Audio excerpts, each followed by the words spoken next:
নমস্কার বন্ধুরা, আশা করি তোমরা প্রত্যেকেই ভালো রয়েছো। এই সপ্তাহের যে কর্মসংস্থানটা বেরিয়েছে 22শে জুনের পেপার হিসাবে, মূলত যে খবরগুলো এখানে হেডলাইন হিসাবে বড় করে তুলে ধরা হয়েছে, আমি তোমাদের সঙ্গে সেটা শো করব বা আলোচনা করব। যেমন রেলে 1104 জন অ্যাপ্রেন্টিসের একটা খবরকে গুরুত্ব সহকারে কর্মসংস্থান প্রকাশ করেছে।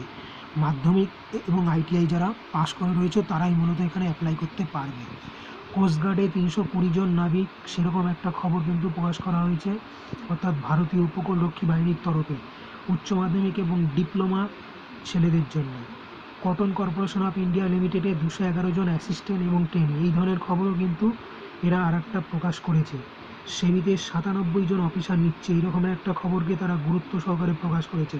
পাশাপাশি আর একটা খবর হিসাবে তারা দেখিয়েছে Sanjay Gandhi post graduate institute of medical সায়েন্সে নার্স, স্টেনো এবং রিসেপশনিস্ট সর্বমোট 367 জনের মতো রিক্রুটমেন্ট কিন্তু তারা দিতে চলেছে। সেটা বুঝে শুনে তোমরা অ্যাপ্লাই করতে পারো। পাশাপাশি প্রতিরক্ষা কারখানায় 140 জন অ্যাপ্রেন্টিসের খবর কিন্তু কেন্দ্রীয় সরকারের প্রতিরক্ষা মন্ত্রকের তরফে কিন্তু প্রকাশ করা রয়েছে। মূলত কর্মসংস্থানের খবর বলতে কিন্তু এতটুকুই। তোমরা চ্যানেলটা লাইক করো, কমেন্ট করো, শেয়ার করো এবং অবশ্যই সাবস্ক্রাইব করো। ধন্যবাদ।